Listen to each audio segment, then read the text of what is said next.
안녕하세요. 새롭게 하소서 진행하고 있는 주영훈입니다. 여러분의 구독과 좋아요, 우리 CBS와 이 많은 스태프들의 큰 힘이 되고 있습니다. 구독, 좋아요, 그리고 알람 설정까지 부탁드립니다. 안녕하세요. 새롭게 하소서 주영훈입니다. 안녕하세요. 연희엘입니다. 안녕하세요. 이정수입니다. 우리가 살다 보면 정말 진퇴양난이란 말이 실감날 때가 많아요. 정말 앞뒤가 꽉 막혀서 아무것도 보이지 않을 때, 어떻게 그때가 되면 우리 크리스찬들은 하늘을 보고 하나님께 좀 감사할 때가 그때가 아닌가 싶어요.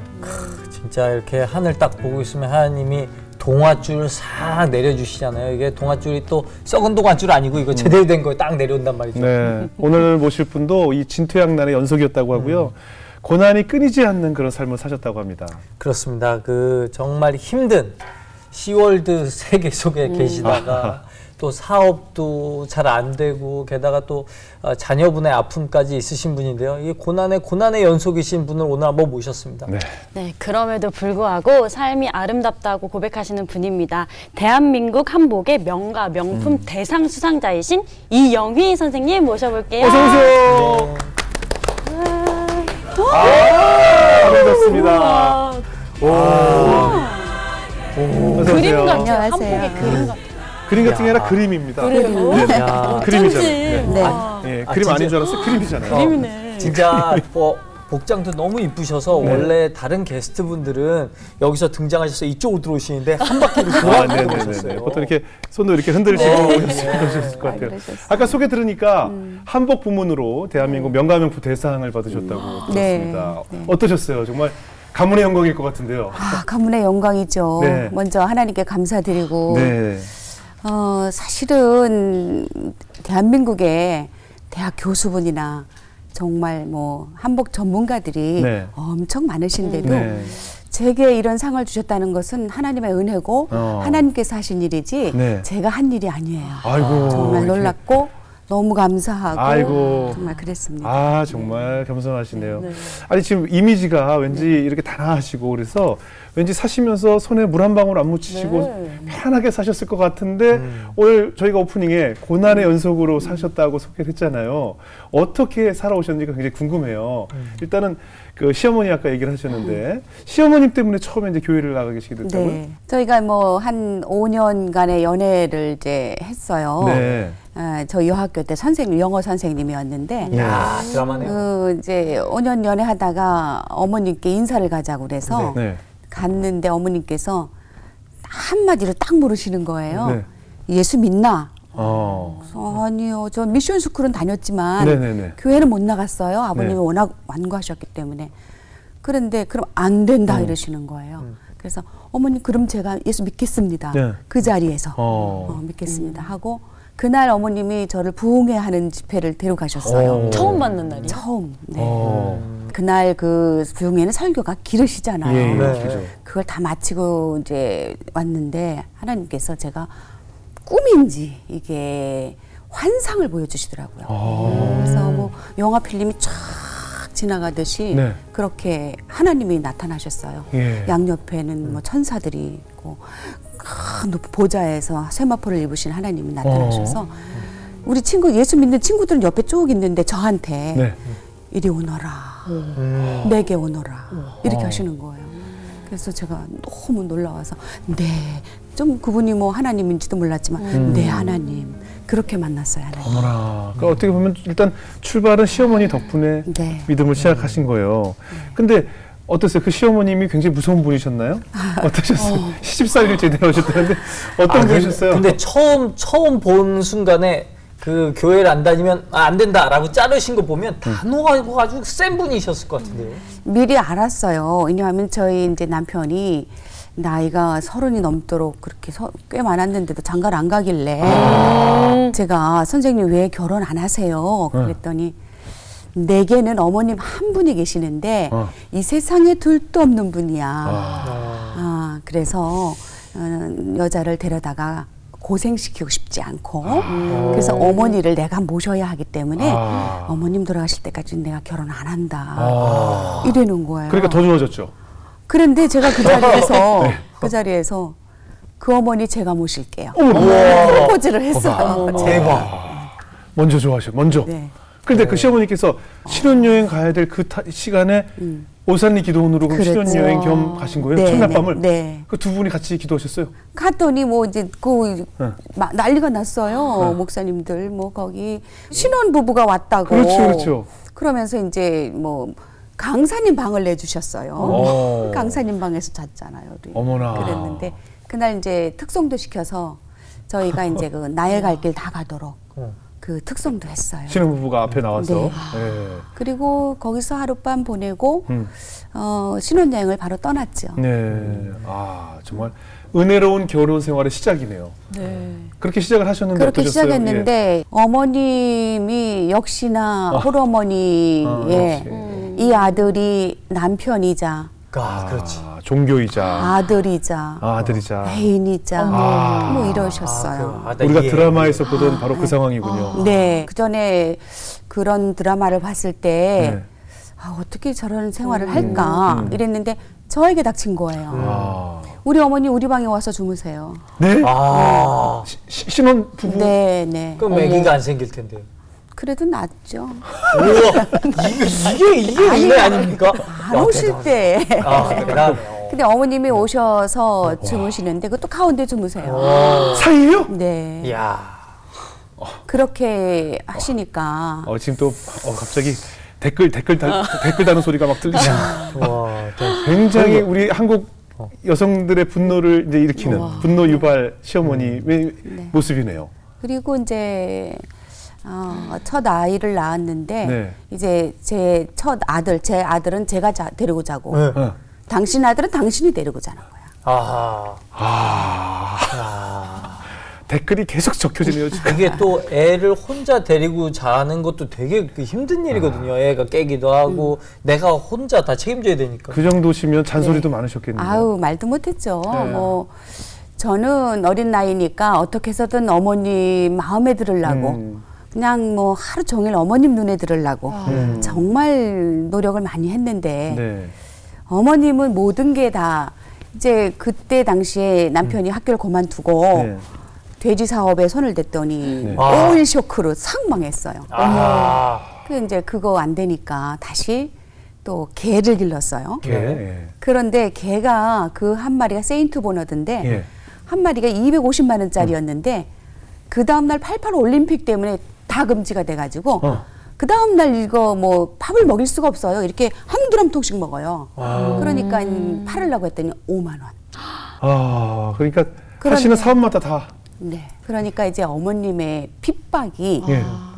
예수 믿지 않는 집안에 딸을 데려와서 저 때문에 그렇다는 건 저한테 이제 원망이 들어오는 거죠. 모든 원망이 저한테 들어왔죠. 어떻게 음식 잘 며느리가 해주는 식사 잘 드셨어요? 식사를 차라리 드리면 네.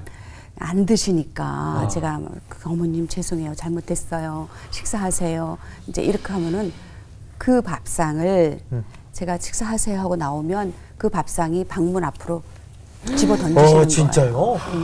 와. 그럼 이제 그릇이 다 깨지죠. 그럼 다시 해서 또 차려다 드려요. 어머니 식사하세요. 식사하셔야죠. 어머니 식사 안 하시면 쓰러지세요. 식사하세요. 또 차려다 드려. 딱 돌아서는 순간 저한테 날라와.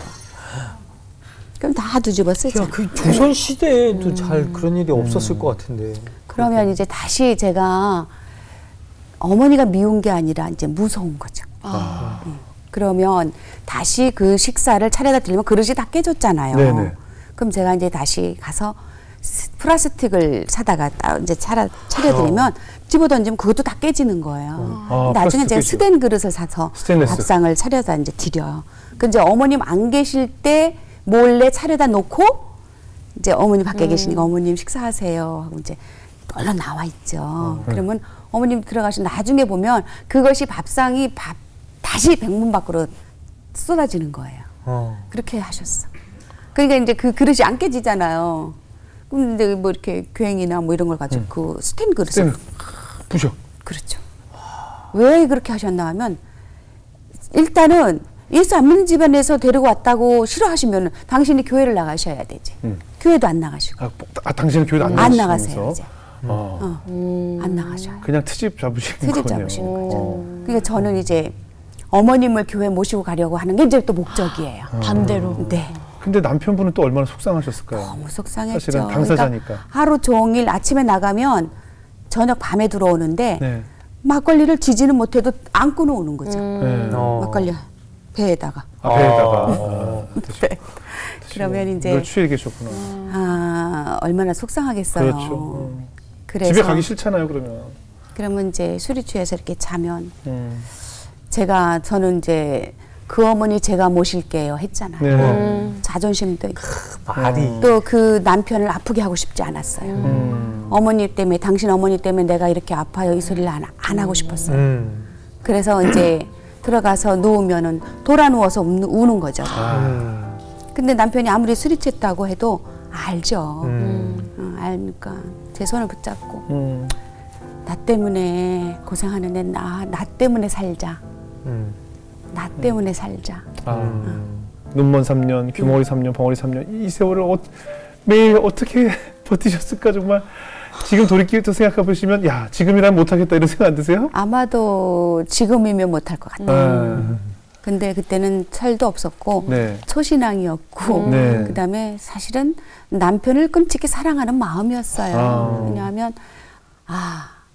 내가 이 사람의 어머니가 돼줘야겠다. 그 당시에 옆에 사는 아주머니가 저를 어느 날 부르시더라고요. 네네. 부르시더니 새댁 아니 대체 왜 살아? 그러니까. 신랑은 나이도 많고 못생기고 돈도 안 벌고 어머니가 그렇다고 저렇게 구박을 하는데 왜 살아? 그러지 말고 우리 친정에 남동생 아직 장기 안 갔거든.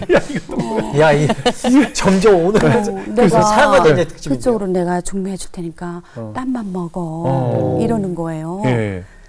근데 저는 딱 돌아서서 오면서 모르는 소리 마세요. 우리 하나님께서 나를 이 사람과 짝지어 주셨을 때는 틀림없이 하나님께서 하실 일이 있습니다. 하나님께서 이 사람을 쓰실 겁니다. 분명히 하나님께서 이 사람을 쓰실 겁니다. 네. 제게 그때 주신 말씀이 예레미야 33장 2절 말씀에 너는 내게 부르짖으라. 나는 내가 내게 응답하겠고 내가 알지 못한 크고 비밀한 일을 내가 보이리라. 아멘. 근데 하나님이 일을 하신다 그랬잖아요. 하나님이 하신다 그랬잖아요.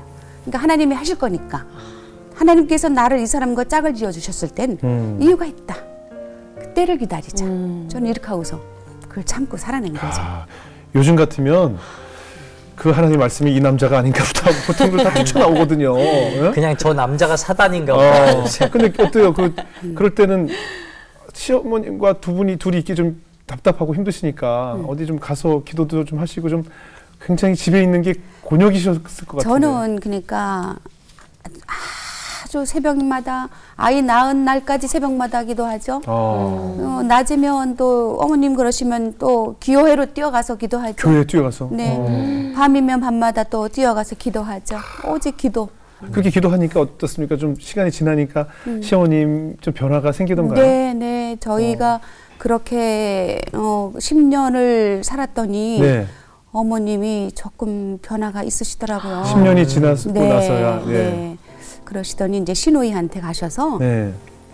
아유 내가 착한 며느리를 너무 구박했다고 내가 잘못했다고 우리 며느리밖에 없다고 그렇게 얘기하시고 네. 우리 시누이도 저한테 조금 이제 심하게 했지만 네. 내가 미안했어. 권사님이에요 그분도. 네. 내가 미안했어. 이 하는데 정말 그 순간 모든 것이 다 눈 녹듯이.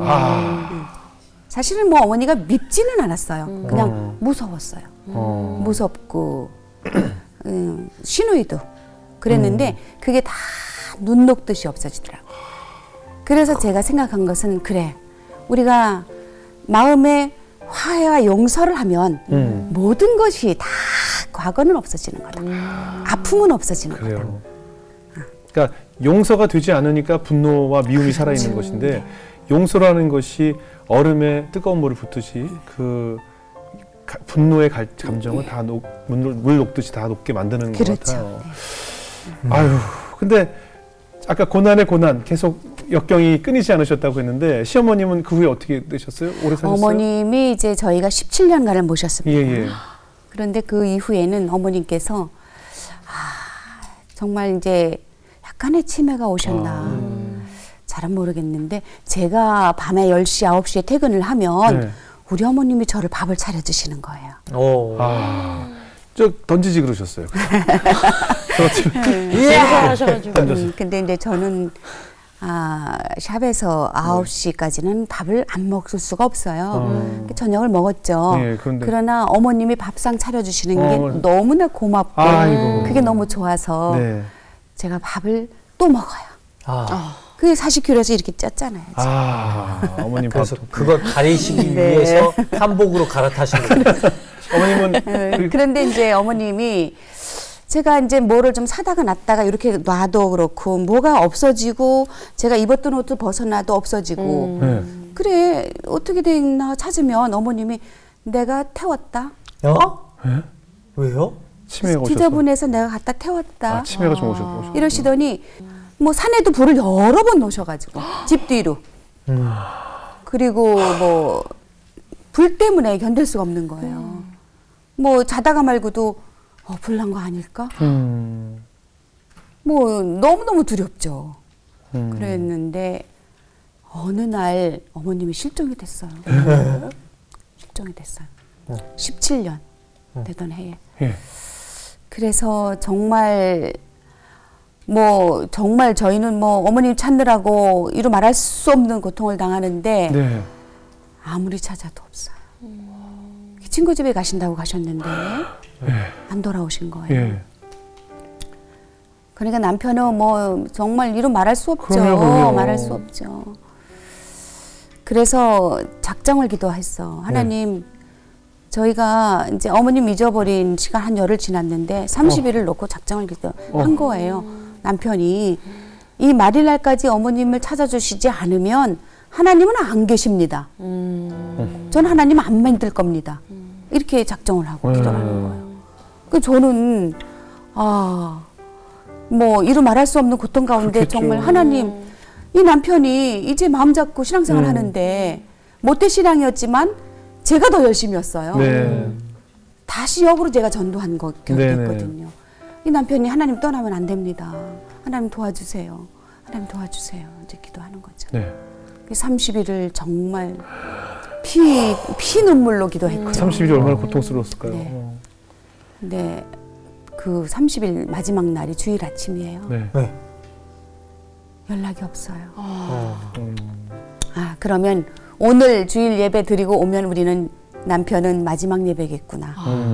이제 그리고 교회를 가서 예배를 드리고 막 이제 점심 식사를 하려고 하는 차에 전화가 왔어요. 어디서? 경찰서에서. 예. 어머님 찾았어. 어디서 찾았어요? 젊은 사람이 도저히 올라갈 수 없는 구부능선 네. 바위 밑에서 찾았어요. 거기서 생각 계셨어요? 돌아가셨죠. 돌아가셨어요? 근데 지금도 미스테리예요. 구부능선까지는 젊은 사람도 올라가기 힘들어요. 시신을 발견한 네. 거였군요. 근데 아직 어떻게 해서 돌아가셨는지는 아직도 사인은- 모르는 거예요. 모르죠. 그렇게 어머님이 돌아가셨어요. 그럼 그 당시에도 약간 치매가, 약간 치매가 있으셔서 있으셨죠. 아마 어디론가 나가셨다가 변을 당하셨네요. 아이고. 너무 안타까워. 그러면 그 남편분도 얼마나 상심이 컸을 것이며 말로 할 수가 없었죠. 온 가족이 받았을 상처가. 근데 이런 일들 시어머니 때문에 겪었던 고통들도 많은데 또 빚이 자꾸 네. 생기셔서 고통스러우셨다고. 그 중에 또 이제 저희가 인감도용 당했고 네. 보증을 섰고 이래서 하루아침에 그야말로 모든 재산이 경매로 하루아침에 다 날라갔어요. 뭐 어마어마한 뭐 공장 100평에 땅 700평에 집에 묻혀 있던 것을 뭐 다 날렸죠. 왜요? 원래 빚이 좀 있으셨나요? 아니요, 그 보증을 섰던 게 보증을 잘못된 섰거든요. 거죠. 그 보증도 예. 사채업자한테 보증을 섰던 거예요. 아니. 남편이. 그래서 하루아침에 엄동설안에 1월 2일 날 저희가 이제 나오게 됐는데 네. 그때는 정말 더 너무 행복했어요. 왜요? 왜요? 그 땅이 사실은 우상이었어요. 뭐 하다가 안 되면 그 땅 팔면 돼. 뭐 하다 빚을 지게 되면 그 땅 팔면 돼. 그것 땅 담보 맡기면 돼, 뭐 이런 거. 그 땅 팔아서 빚 갚고 우리 뭐 서울에 나가서 집 한 채 살 수 네. 있어. 예, 예. 그 땅 팔면 돼. 네. 이렇게 한 거예요. 예. 이 우상에서 벗어나게 된 거예요. 너무너무 저는 행복했어요. 경매당했는데 세입자들 다 해주고 못 다 해준 거는 제가 나중에 벌어서 다 갚아줬어요. 예. 그런데 그 당시 저희 집이 구해야 되잖아요. 네네. 근데 돈이 한 푼도 없는 거예요. 근데 하나님께서 예비해 두셨더라고요. 그 당시에 그때가 IMF 때예요. 네. 그 하나님, 아니, 주님, 우리 집 구하러 갑시다. 제가 운전하면서 주님 타세요. 타셔. 주님 갑시다. 뭐 험곡에 가도 뭐 제가 운전하면서 계산을 넘어 험곡에 가도 하나님, 주님이 나보고 저기 산 꼭대기에 가서 얘야 너 천막 치고 살아라. 또 다리 밑에 가서 너 자리 깔고 너 여기서 살아라. 네. 주님이 오신다면요. 주님이 거기 산 꼭대기에 오실 거예요? 좋아요. 다리 밑에 오실 거예요? 좋아요. 그렇게 사시죠 뭐. 제가 이랬어요. 그리고 주님 타세요. 오늘 집 구하러 갈게요. 근데 어느 곳으로 안내를 하시는데 이미 하나님께서 예비를 해두셨던 거예요. 네. 그 당시에 25평짜리 아파트가 전세가 2,500. 예, 월 1,000에 한 50. 예. 그런데 뭐 돈이 어디 있나요? 그래서 이제 그 집을 제가 얻겠습니다 했더니 그분이 누구냐 하면 군인이었는데 명퇴를 하시는 거예요. 네. 전세를 얻어놨던 거야. 네. 전세를 얻어놨던데 주인이 안 빼주는 거야. 그러니까 이제 이걸 이제 자기는 가야 되잖아, 이사를. 예. 그러니까 저한테 월세를 놓겠다고. 그래서 저한테 그냥 1,000에 30을 달라고. 하나님께 지혜를 주시더라고요. 저 1,000이 있어도 안 드려요. 왜냐하면 저 경매당해서 재산 다 날리고. 근데 이거 사실 저 아저씨가 주인 아니잖아요. 그렇지. 아저씨가 나 떼버리면 어떡해요? 세게 나가셨어요. 안 돼요, 저 못 줘요. 그러지 마시고 이거 기한이 얼마 남았나요? 그러니까 9개월 남았대. 9개월? 그러지 마시고 그러면 제가 월 30만 원씩 드릴게요. 제가 보증금 없이. 보증금은 제가 100만 원 드릴게요. 그랬지. 100만 원 드리고 월 30만 원씩 해서 그 대신에 9개월치를 한꺼번에 드릴게요. 그랬더니 뭐 이분이 오케이 하더라고요. 오케이죠. 돈이 급하니까. 하나님 예비해 두셨던 거예요. 그 당시에 100에 30만 원짜리 25평 아파트가 어디가 있어요. 그렇죠. 그래서 제가 그때 다 한꺼번에 주고 그 집에 들어갔죠. 근데 9개월 됐는데 역시 주인이 안 빼주니까 제가 그 자리에 그 한 더 1년을 더 살게 됐던 거예요. 그때 하나님께서 물 붓듯이 부어주시더라고요. 그러니까 이제 1분도 안 자고 일을 했어요. 1분도 안 자고. 이게 이제 그 셔터 안으로 빛이 들어오면 일하다가 어머 아침이네 이렇게 밤을 새고 일을 했어요. 어머나. 이게 이제 물 붓듯이 부어주는데 네. 그때 어느 날 한복을 하신 거예요? 네, 한복을 했죠. 근데 어느 날 이제 저희 아들은 이제 고3이었는데 전화가 왔어요. 그 아이가 엄마 좀 돕겠다고 저녁으로 알바를 했는데 네. 들어올 시간이 됐는데 안 들어오는 거야. 그러더니 전화가 왔어. 근데 순간 쭈삣하는 거예요. 전화를 받았더니 아무개 학생 어머니입니까? 네. 순간 이제 뭐가 올 것이 무슨 일이 생겼구나. 병원입니다. 어떻게 된 건가요? 교통사고입니다. 죽었습니까? 와보세요. 그 이제 저희가 갔죠. 둘이 제가 운전하면서 병원까지 가는데 말 한마디를 안 하고 가요. 이거 갔는데 병원 문 딱 열고 들어오는데 침대가 하나가 나오더라고요. 그런데 하얀 시트는 안 덮여 있더라고요. 그랬더니 이렇게 엄마 이러는 거예요. 그 아들이 살았어요. 그럼 아드님 그때 교통사고 난 이후에 그냥 쭉 이제 지금 잘 건강히 잘 있나요? 아니죠. 이제 그 이후에는 그 아들이 사실은 그 이제 필리핀으로 다시 또 언어 유학을 갔는데 네. 거기서 사실은 그 결혼을 하겠다고. 네. 그래서 운명적인 사랑을 만났다고. 네. 그래서 이제 거기서 결혼을 하고. 현지 여성과? 네. 필리핀 여성과? 네. 네. 그게 저는 상당히 놀랬지만 제가 자랄 때 아이들한테 그랬거든요.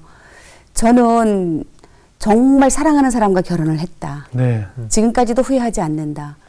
너희들이 딸에게는 이혼남이라도 상관없고 이혼녀라도 상관없고 가정에 어떠한 가정의 자녀라도 상관없다.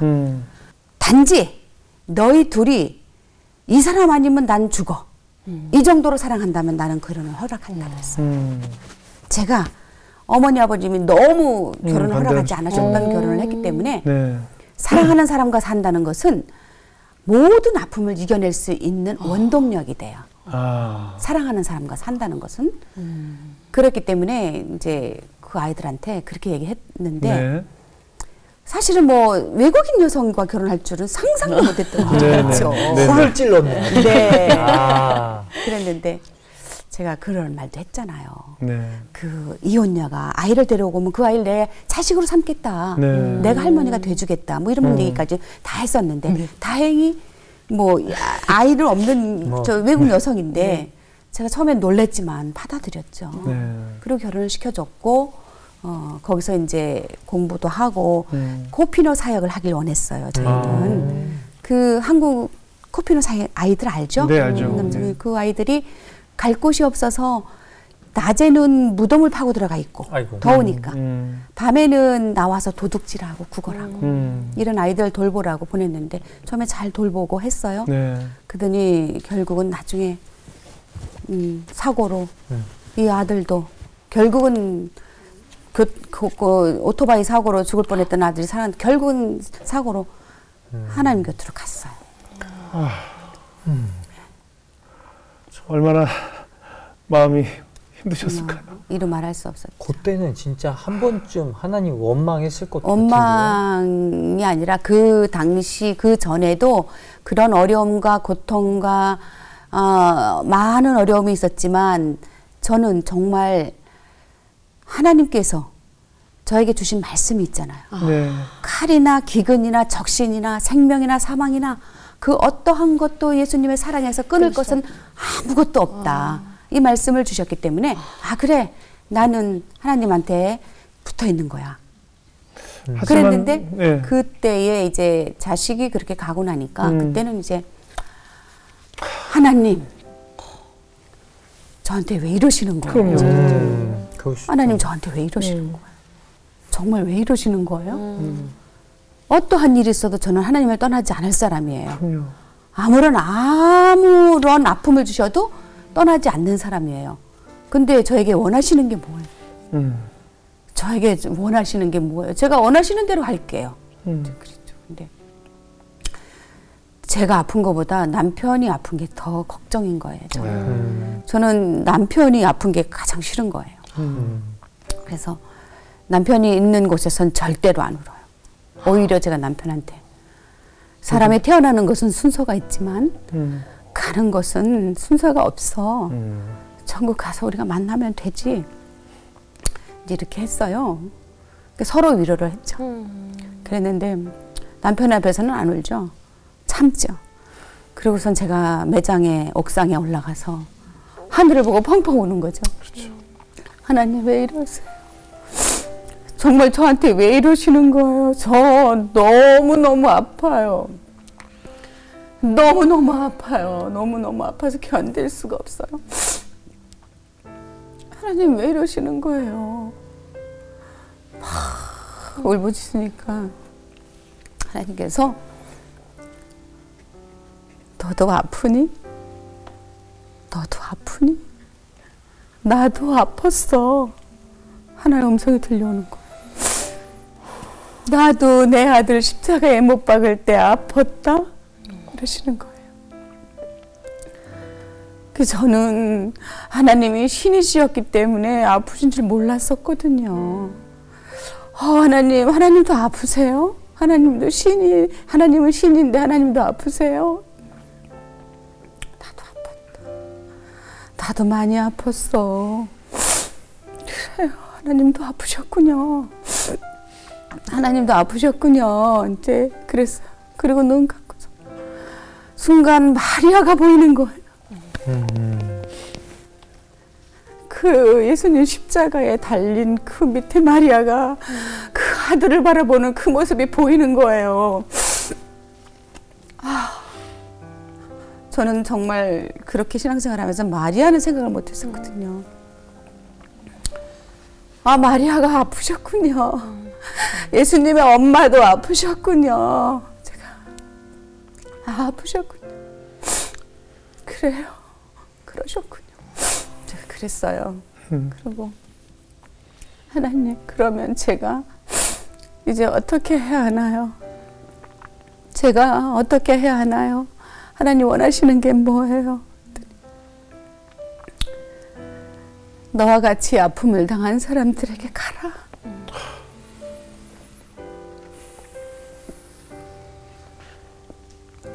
자식을 잃은 어미, 남편을 잃은 아내에게 가라. 아무리 목사님이 보석 같은 말씀을 전해도 받아들이기 힘들어. 그러니 네가 가서 말하면 된다. 그러시는 거예요. 네, 그 이후로 알겠습니다. 제가 알겠습니다 하고 내려왔는데 그 이후로 하나님께서 저에게 남편을 잃은 아내를 붙여주시고 네. 그래서 그렇게 자녀를 잃은 엄마를 위로하는 일을 하려고 지금 준비하고 있습니다.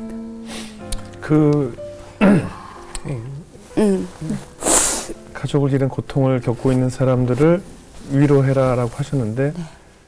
가장 먼저 떠오르는 사람이 남편을 잃은 며느리와 그렇죠. 아버지를 잃은 네. 손주들이 있잖아요. 네, 네. 어떻게 지내시나요? 그래서 이제 아이와 며느리를 네. 데려왔죠. 네. 데려와서 제가 지금 기르고 있어요. 며느리를 네, 이제 며느리를 보살피고 네. 기르고 있는데 그 아이들이 이제 지 아빠가 하지 못한 일을 해야죠. 몇 살 정도 됐어요? 지금 9살, 11살이에요. 네, 그래서 그 아이들이 이제 성장해서 정말 다시 필리핀으로 가서 선교 사역을 하라고 하면 보내야죠. 아들을 잃으신 지 사실 몇 년 안 되셨기 때문에 네.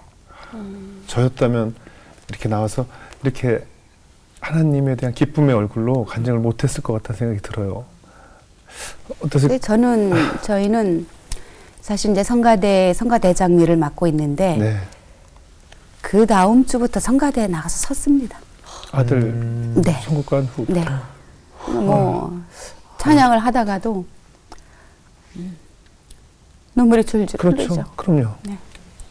흘렀고 그래도 제가 하나님께 하나님 어떻게 할까요? 어떻게 할까요? 그랬더니 지금 그대로 너를 보고 위로받는 사람들이 있다. 네 모습 그대로 지금 그대로 해라. 아픔이 있는 사람들은 너를 보고 위로를 받을 것이다. 그렇게 말씀하시더라고요. 아들이 보고 싶을 때가 많으실 것 같아요. 늘 보고 싶으시겠지만. 아이들 보면 네. 뒷꼭지도 담고 밥 먹는 것도 담고 귀도 담고 닮았죠. 그러나 하나님께서 계획하신 일이 있으실 테니까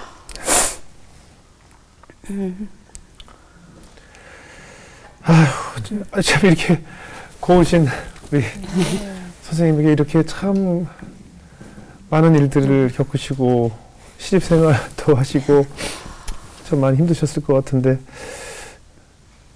하늘에서 보고 있을 아들에게 가끔 혼자 메시지를 전하실 때도 있을 것 같아요. 아들아. 그러죠. 그렇죠? 그러죠. 혼자 기도하시면서 네네, 아들에게 마음의 편지를 보내실 때가 많을 것 같아요. 어떻게 편지를 보내세요? 얘야, 내가 남겨준 이 아이들 내가 잘 보살피고 있어. 그리고 내가 살아갈 수 있는 힘이 된다. 고맙다. 고마워. 이 아이들 잘 키워서 주의 일꾼 만들고 다음에 천국에서 만나자. 내가 잘 기를게. 이렇게 하죠. 아유, 참 인생이 고비고비 뭐 계속 매 순간 힘드셨을 텐데 어떤 분이 계속 지나갈 수 있도록 이렇게 지원해 네. 주는 분이시다면서요? 그분은 제가 이제 교회에서 40일을 작정하고 새벽 기도를 그때 이제 네. 하고 있었을 때인데 마지막 날 전 이제 우리 성가대원들을 다 이름 부르며 기도하고 찬양 사역을 하시는 분이 기도 시간에 찬양을 계속 해주시는 분이 있으셨는데 네. 그분을 놓고 기도하는데 하나님께서 내가 저 사람 신학을 보내라고 이런 음성을 주시는 거예요. 그래서 저 사람을 내가 그 음성을 주었고 크게 사용하려고 하는데 깨닫지를 못하고 있어. 그러니까 네가 신학을 보내라 이러시는 거예요. 네. 그러길래 저는 네 알았습니다 그랬죠. 두 말도 안 해요. 네 알았습니다. 그냥 무조건 순종이군요. 네.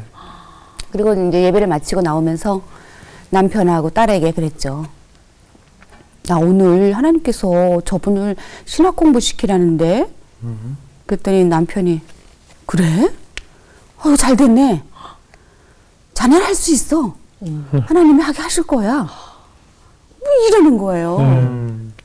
그러더니 딸도 옆에 있다가 엄마 축하해. 딸은 그때 대학 CCC 훈련을 받고 있었어요. 네. 엄마 축하해. 우리 식구들이 못 말리는 식구들이에요. 주변의 반응이 진짜 이상해. 경매당하고 쫓겨난 지 얼마 안 됐는데. 그래서 그분께 제가 집에 와서 잠깐 쉬었다가 전화를 했죠. 네. 집사님 혹시 기도하는 제목이 있었나요? 네. 네. 그래서 응답 받으셨나요? 그래서 아니요. 제가 응답을 못 받아서 하나님 제가 그분이 기도한 제목이 신학을 할까요? 몽골에 가서 피자 장사를 할까요? 이걸 놓고 기도하고 계셨대요. 그래서 제가 응답을 못 받아서 하나님 제가 응답 안 하시려면 다른 분한테라도 응답을 좀 해주세요. 이렇게 기도를 하고 오셨다는 거예요. 그러길래 집사님 그 응답 저한테 하셨는데요. 하나님께서 집사님 신학 공부하시라는데요. 어머. 그랬어요. 그랬더니 이분이 가만히 계세요. 가만히 계시더니 이렇게 우시는 것 같아요. 그랬더니 네, 사실 권사님 제가 신학을 할까 피자 장사를 몽골을 갈까 고민하던 중이었습니다. 알겠습니다. 네, 집사님 당장 신학교에 입학하세요. 그래서 그분을 신학을 다 하시게끔 하나님께서 도와주셨죠, 저를. 네. 그래서 아주 목회 잘하고 계십니다. 아, 그래요? 얼마나 목회 잘하시는지 뭐 1년이면 한두 번 꼭 완전히 아주 제일 열악한 곳으로 생명을 내놓고 선교나가시고. 선교하시고. 네. 아유 선생님 사실 간증을 들어보니까 가슴이 메어져가지고요. 그런데도 어떻게 이렇게 천사와 같은 모습으로 말씀을 해주실 수 있을까 이런 생각이 들었어요. 우리 연희엘 자매는 계속 신기한 듯이 넋을 놓고 바라보고 있는데. 저는 이렇게 선생님께서 이렇게 고백할 수 있는 것 자체가 하나님의 절대 주권을 인정하시는 게 뭔지 알 것 같아요. 다만 이제 제가 아픔을 통해서 주님을 만났고 네. 그분을 알았고 그분의 음성을 들었잖아요. 네. 아픔을 통해서. 욥이 말씀했잖아요. 욥기에 나왔잖아요. 그러나 그분이 내가 가는 길을 알고 계신대잖아요. 맞아요. 나를 단련하신 후에는 정금같이 나오게 하신다고 하셨잖아요. 그러니까 하나님께서 내게 주신 말씀, 내가 내게 크게 응답하리라. 크고 비밀한 일을 보여주시리라. 이렇게 하셨잖아요. 하나님께서 꼭 하실 거라고 믿었어요. 저는 새롭게 하소서를 하면서 몇 번을 말씀드렸지만 함부로 고난이란 단어를 사용하지 않겠다고 맹세를 했거든요. 워낙 많은 분들이 겪으신 아픔들이 많기 때문에. 근데 저는 하면서 또 한편은 무엇을 느꼈냐면 지금 우리 선생님도 뵈니까 하나님이 특별히 사랑하는 자녀들에게는 내가 사랑하기 때문에 내 아이들을 야단치고 때리고 올바로 가게 하잖아요. 나에게 아무 일도 없다면 하나님께서 정말 나를 동네 아이 보듯이 우리가 동네 아이들 보면 그냥 늘 인사 잘하고 그렇죠. 늘 좋은 모습만 보여주고 그래 가끔 뭐 용돈도 줄 수 있고 아무런 야단을 치질 않잖아요. 나에게 정말 아무런 일도 없다는 것이 어쩌면 그게 또 다른 고난일 수 있겠다는 생각이 들었어요. 고난은 받아들이게 달렸어요. 고난은 내가 잘 견뎌내면 유익이 되는 거고 고난을 힘들게 받아들이면 고통이 돼요. 네. 그래서 고난은 내게 유익이라고 말씀하셨잖아요. 고난을 통해서 주님과 더 가까워졌고 주님을 만나서 주님의 음성을 듣게 됐잖아요. 고난은 유익입니다. 정말 올해 2020년 제가 볼 때는 전 세계인의 고난의 한 해가 되지 않을까. 이게 언제까지 갈지 모르겠지만 그렇다면 우리 선생님 말씀을 들으면서 정말 이것이 축복의 기회다라는 생각이 들고 더 뜨겁게 기도하고 더 뜨겁게 이 고난을 어떻게 이겨내느냐에 따라서 앞으로의 우리의 전 세계 크리스찬들의 삶이 정해지는 운명과 같은 한 해가 되지 않을까 이런 생각이 들었습니다. 저희도 선생님처럼 뜨겁게 기도하고 싶어지네요. 오늘 귀한 자리도 감사하고 마음속에 있는 이야기를 꺼내주셔서 정말 감사하고 많은 분들에게 감동이 되었으리라 믿습니다. 선생님 다시 한번 감사합니다. 네, 감사합니다. 고맙습니다. 네.